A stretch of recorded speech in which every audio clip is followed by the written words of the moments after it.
Hey guys, in this video I'm going to talk about modern India from both prelims and mains perspective with using resources Modern India by Bipin Chandra, NCERT, and Spectrum by Rajiv Ahir, and also Politics in India since Independence. So using these three textbooks I'll tell you how to cover modern India and also post independence. Okay, let's start with NCERT.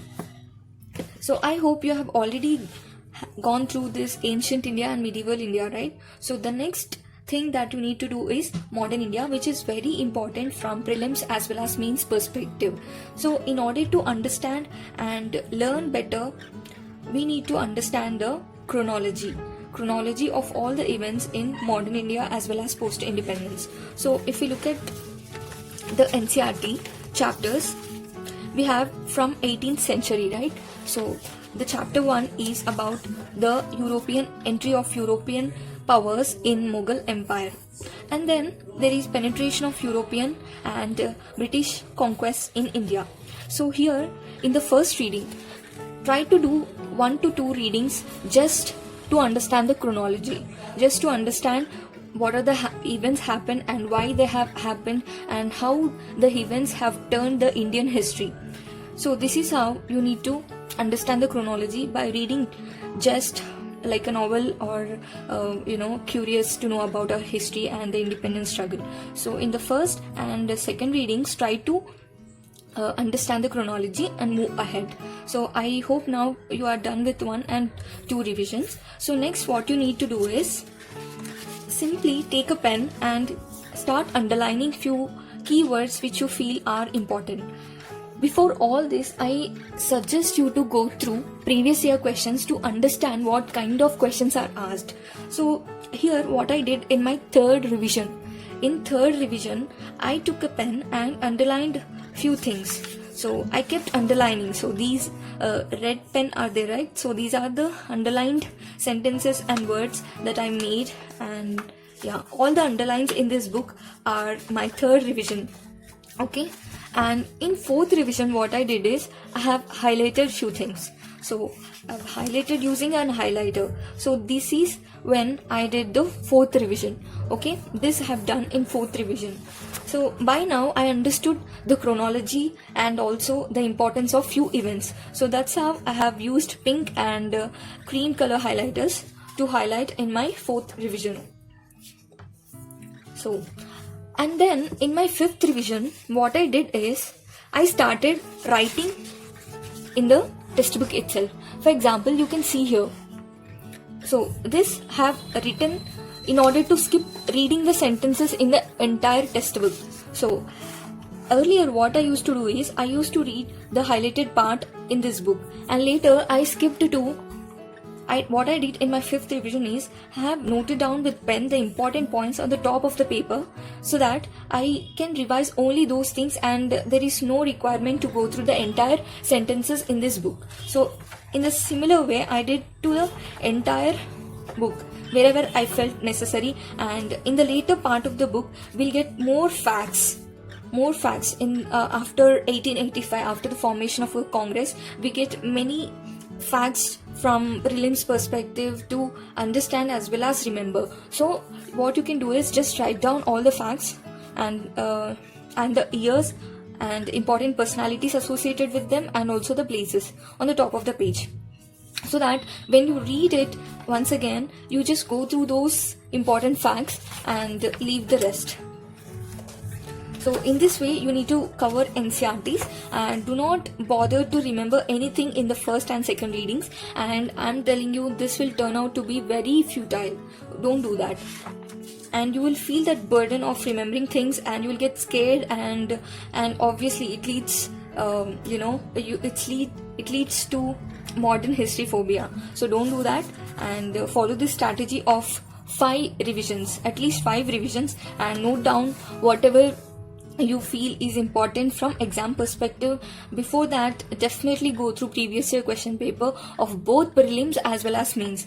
Go through previous year questions of prelims as well as mains. This gives you a solid understanding of the UPSC exam and what the examiner is trying to test us.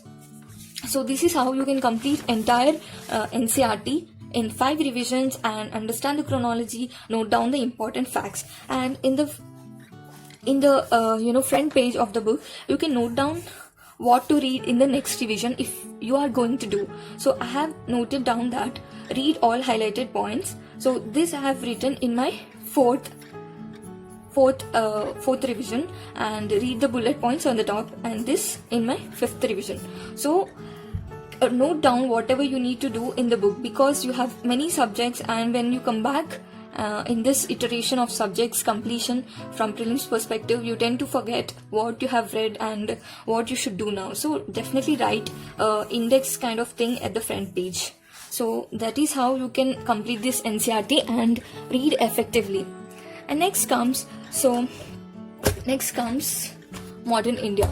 So Modern India, this is Spectrum book, and it is very famous among UPSC aspirants, and it is really a treasure for prelims. So I'll tell you how to read the Spectrum in a very effective manner. By now you understand the chronology of the events, right? You understood when Gandhiji has arrived and when the things started unfold, and all the things like very important events that took place in the independence movement. So now what you can do is you should start concentrating on remembering things. For example, I'm looking at the content table in this Spectrum book. So what is there in Unit 1, Chapter 1 and Chapter 2?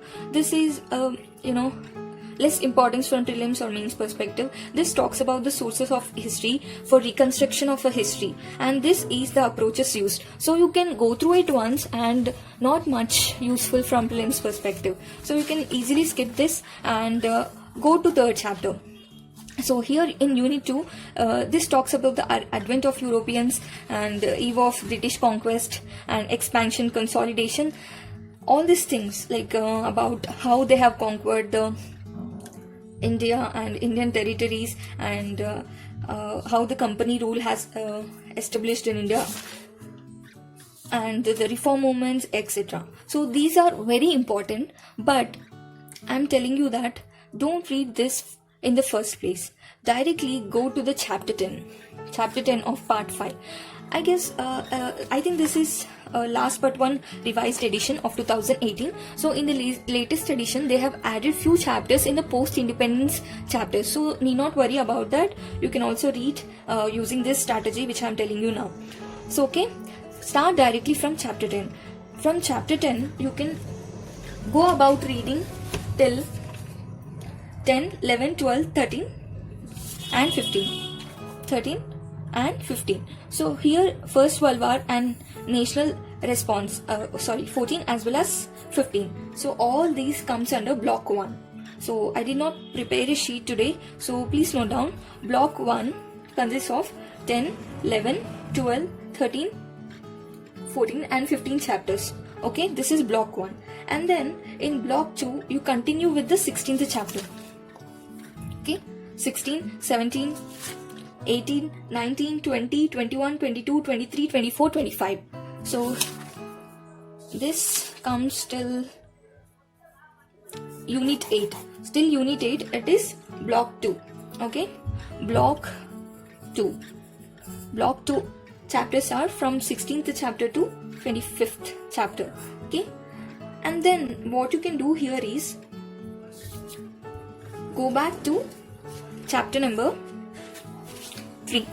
Chapter number 3, that is, let me show you, Advent of Europeans. Chapter 3, 4, 5, 6, 7. 3, 4, 5 and 6, 7 till Revolt of 1857. This is block number 3. So block 3 consists of chapter 3, 4, 5, 6 and 7.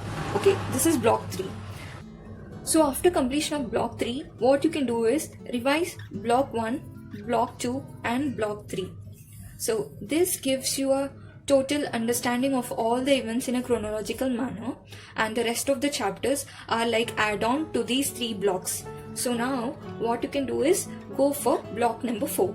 Block number 4 starts from chapter number 26. So this chapter number 26, that is India under British rule. So governance and all other aspects of the British rule are covered under this. So that is from chapter 26 to 32.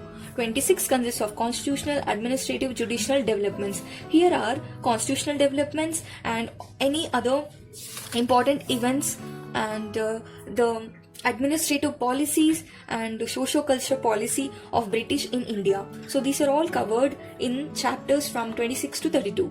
So like economic impact, development of Indian press, development of education, peasant movement of working class. So till here it is block 4. So chapter number 26 to 32 is block number 4. And then if you have remembered, we have skipped chapter 8 and 9. So what are they? They are reform movements. Reform movements, that is chapter 8, socio-religious reform movements and socio-cultural reform movements. So this is general survey of those. So 8 and 9 are under the block 5. So this block number 5. And then the block number 6. Block number 6 would be chapter number 33 to appendices. So this is India after independence. So this is post-independence part. So this comes under block number 6. So here you can study about challenges before the newborn nation and what are the initiatives that have taken by the Indian government and how the states were arranged and reorganized and evolution of nationalist foreign policy, etc. In the new edition, there were also few chapters added, and these appendices are very important from prelims perspective. So this until here it is block number 6. Okay, and block number 7 is the least priority area, that is unit number 1, which consists of sources for history of modern India and major approaches to Indian history.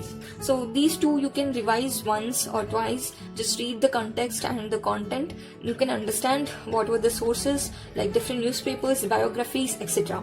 And then this is like different approaches. Approaches are like from nationalist perspective, Marxist perspective, communist perspective. So these two chapters are not so important. So just have a look at it. So I hope you have understood all these blocks, and yeah, please do implement this while reading Spectrum. This will be very beneficial to you. And coming to appendices, do not forget to read it. It is very important from prelims perspective. As you can see, these are the personalities associated with specific movements, and there are also few tabular representation of all the Congress meetings and leaders, presidents, what are the details of the movements, etc. So this is the end part of this book. You can go through this and revise, re-revise, and yeah, you're done with the Spectrum now. So, and to take this to one more step ahead, what I have done is I made my own notes, and whenever I write something with my own handwriting, I remember it better. So therefore I have done these sheets. For example, tribal movements, I have noted down different columns, timeline, name of the leader, and place, cause, events. So this is how I made different tribal movements sheets, and also about 1857, before 1857, civil uprisings, as you can see here, civil uprisings, and other social reform movements, peasant movements. These are peasant movements, and also few newspapers and their authors and journals. So this is how you can make your own notes and cheat sheets that are important from prelims perspective. So this is all about modern history, and forget not to do previous year questions. So in a similar way of doing polity previous year question, have taken printout of Neo IAS prelims previous year questions and started doing it from I think this covers all the 3 subjects, that is medieval, modern, year wise, I guess. Yeah, it is year wise, and at the end of this there is demarcation of all the marks, allocation, and topic wise analysis of prelims papers from 2011 to 2019. So yeah, I refer to this division analysis and read accordingly. So here from modern India, we have British conquest and colonialism, socio-religious and caste movements, First War of Independence, peasants and tribal movements, British rule and constitutional reforms, and other topics. So you can see the marks allocation here. So this helps you to prepare in a much efficient manner. So I think this is all about modern India. And now if we see the NCERT of post-independence, similar to all other NCERTs, how you can revise this book is just read and understand the chronology, and later try to build your content using this information. And here is a good depiction of all the events, and it gives a good picture of all the events that have happened post independence. And there are also good snippets, newspaper snippets, and good images, and about different personalities that were associated with the movements. And it is very good book to go through and understand the post-independence events. Let us quickly see what are the contents in this book. So here, so this is challenges of nation building and era of one-party dominance. This was till 1967. Politics of planned development, India's external relations, challenges and restoration to Congress system, crisis of democratic order, when this was happened during emergency, and then rise of popular movements like Chipko movement, and regional aspiration, rise of protests for new states, and recent developments in the Indian politics. So this is also a good read and good NCERT. So I hope this video was useful to you, and make sure you utilize this method and revise it, and also make short notes if possible, so that your revision becomes efficient and so effective. Thank you so much for watching, and please do consider subscribing the channel and like, share, comment. Thank you so much.